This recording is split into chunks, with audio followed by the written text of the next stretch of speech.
किशोरी जी सब सखियों के साथ में आज यमुना पल्ली पार दही बेचवे के काजे गए हैं। बंधुओं, यही व्यापार था हम ब्रजवासियों का पहले, और कोई व्यापार नहीं है। ठाकुर जी भी नंद बाबा को बड़े पैमाने पे घी दूध दही का व्यापार, वहां ब्रजभानु जी का भी यही व्यापार है। तो किशोरी जी स्वयं तो दही बेचने नहीं जाती, पर सब सखियां जाती है। तो किशोरी जी सोचे पूरे दिन अकेली मैं कहा करूंगी, तो मैं भी इनके संग चली जाऊं।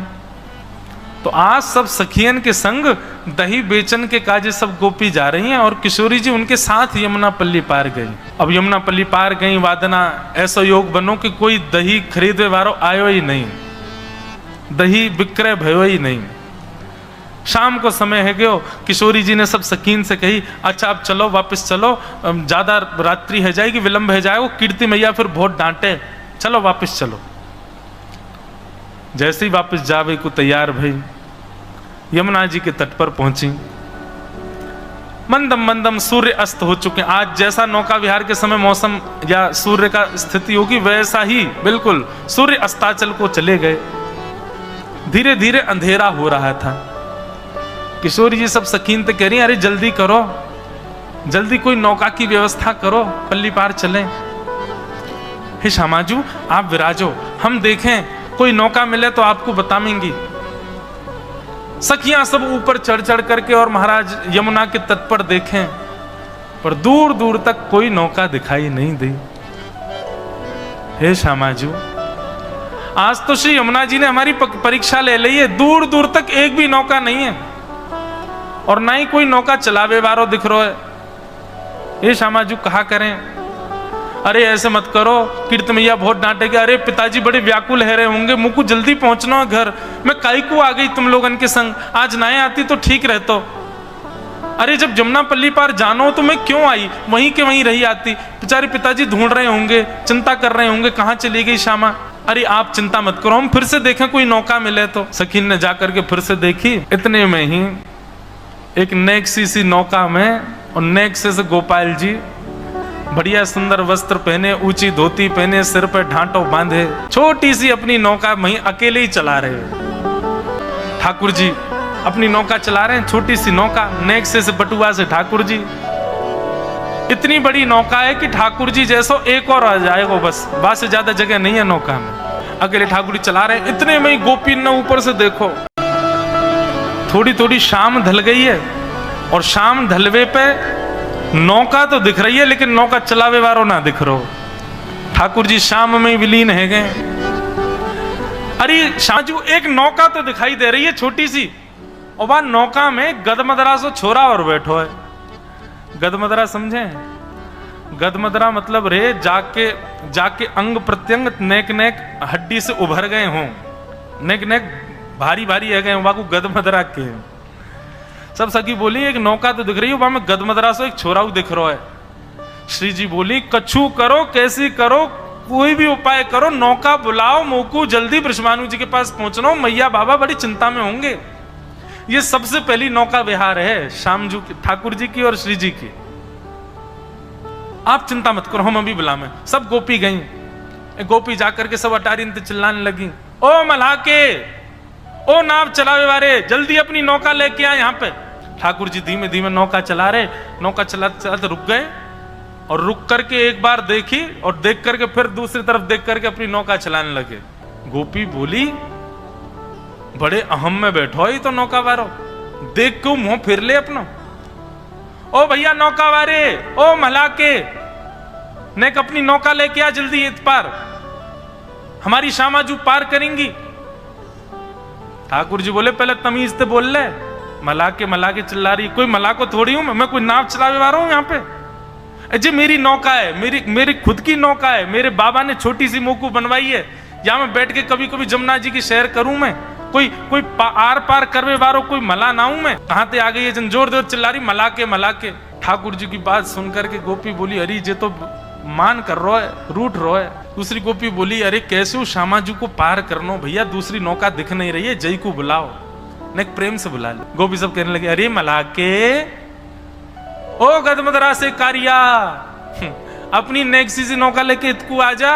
प्रेम से जब बुलाने लगे, ठाकुर जी बोले नेक देख के तो आऊं, कहा है रो, चल दो। अब नेक सीसी अपनी नौका ठाकुर जी वाकू ले करके, और कभी तो वह खूब तेज गति से चलाने लग जाएं, और तेज से चलाते चलाते कभी कभी ठाकुर जी रुक जाएं, पतवार को धर दें और अपने हाथ पामन ने फैला के भाई मैं सो जाएं। गोपी के अरे नेक जल्दी कर ले, बीच बीच में कहां रुक जाए करे। बोले मेरी नौका मेरे बाबा ने मोकू बनवाई है, मैं कोई मजदूरी ना कर रहा हूं, जब मन होगा तब आऊंगा पल्ली पार। ठाकुर जी कभी नाचने लगे, कभी गाने लगे, कभी उछले, कभी सो जाएं। धीरे धीरे करके नौका लेके आए। सखीन ने जाकर के कही भैया हम कोई 7-8 गोपी हैं, दही बेचन के काजे या गांव में आई हैं जमुना पल्ली पार। अब दूर दूर तक कोई नौका दिख ना रही है, शाम ढल रही है। नहीं भैया तू कृपा कर दे, हमें पल्ली पार पहुंचाए थे। ठाकुर जी बोले पहले तो दूरी ते बात कर, माँ कोने में चली जा। ठाकुर जी बोले पहले तो दूरी ते बात कर, माँ कोने में चली जा। आ रही है, चढ़ रही मेरी नौका में, ऐसा मोटो ताजो तेरा शरीर चढ़ गई, नौका टूट जाएगी मेरी। और तुम कितनी सखी बताई? बोले 6-7 सखी हो, सबरी बैठ जाओगी, कहाँ लोगो मेरी नौका को। बोले अरे भैया मान जा, आपत्ति काल में तो इतना कर ही सके, हम सबरी लटक जाएंगी, कोई यहाँ लटक जाएगी, कोई पल्लंग को है जाएगी, बैठा के न पार कर दे। ठाकुर जी बोले मैं ना कर रहा हूं पार। अब यहां ठाकुर जी की सखियों से थोड़ी ऐंठ तो चली रही थी। अच्छा एक बात है, किशोरी जी के बल को अभिमान जिनको रहवे वो कैसे रहमे? बोले टेढ़े रहे मोहन रसियासों, बोलत अटपटी वाणी। हमारी श्री जी के उपासक जो है ना, वो ठाकुर जी से सीधे मुंह बात ना करें। किशोरी जी के उपासक लाला के पास जाएंगे और जाकर के ऐसे बात करें जैसे लाला कोई है ही, कछु है ही ना है। ललता विशाखा आदि सखी इनकी हमेशा जब देख लो तब ठाकुर जी से इनकी भेड़ होती रहे, ठाकुर जी से लड़ती रहे। मैं जब देखो ठाकुर जी की नोक झोंक चल रही है, मैं अपनी नाम में ना बैठाऊंगा, और जैसे ठाकुर जी अपनी नाम में बैठ के जान लगे, सबरी नाम पकड़ ले, अरे अरे तेरे हाथ पांव जोड़े भैया मत जावे। वार्तालाप चल रही है। अच्छा अभी तक सखियों को पता नहीं है कि श्याम सुंदर ही है, थोड़ा भेष बदल के आए हैं ठाकुर जी। इतने में किशोरी जी ने मन में विचार किया, इतनी देर है गई, ये कहां बातचीत चल रही है ना, चल के तो देखो। टीले के पीछे से श्री जी अब चढ़ करके आ रही हैं वहां की तरफ, और जैसे ही टीले के ऊपर किशोरी जी पधारी, लड़ते झगड़ते ठाकुर जी ने एक दृष्टि से नेक श्री जी को देखो। श्री जी को देखते ही ठाकुर जी की ना हाँ में परिवर्तित होने लगी। ए भैया तेरे हाथ पांव जोड़ रहे ने, पार कर दे। अच्छा अच्छा अच्छा ठीक है कर तो दूंगो, लेकिन पहले मोकू सबरी सखी आके दिखाओ तुम्हारो शरीर कैसो है, और तुम्हारो कहीं वजन ज्यादा भयो तो मैं ना बैठाऊंगा अपनी नाम में, मेरी बाबा ने बनवाई है मेरे काज नाम, ऐसे थोड़ी सबन को बैठा लूंगा। सब सखियन में राधे जू प्यारी, मोहन के मन को लुभाए गई रे। आहा सब सखियां आई, और किशोरी जी तो वहीं पीछे खड़ी हैं, वो स्वामिनी है, वो अपनो थोड़ी बतावेंगी कि मेरो अंग प्रत्यंग मेरो शरीर कैसो। सब सखी आकर के कह रही हैं, ठाकुर जी सबन को देख के, तू तो बहुत मोटी है, कौन है जातो है ना, तू तो डूब के जाइयो, और सुन तू पल्ली पार जाकर करेगी का, तू डूब ही जाए में, इतना भारी शरीर लेके डोल रही है, ब्रजमंडल पर श्रम दे रही है तू, चल पल्लंग को है जा। दूसरी गोपी आई, बोले बड़ी बूढ़ी है गई, अब तेरे बाट निहार रहे हैं वहां पे, शमशान चली जा, तू तो यहीं से सीधी कहा करेगी पार जाके। सब गोपीन को ठाकुर जी रिजेक्ट करते जा रहे हैं, और श्री जी वहीं खड़ी हैं अभी ऊपर वहां मिट्टी के टीले पे, और ठाकुर जी ने सब सखीन से कह दी, बोले ना पार ना है सको, तुम लोगों ने ना बैठाऊं, मेरी नौका में इतना बल ही ना है, वो मेरो भार भी बहुत मुश्किल से संभाले।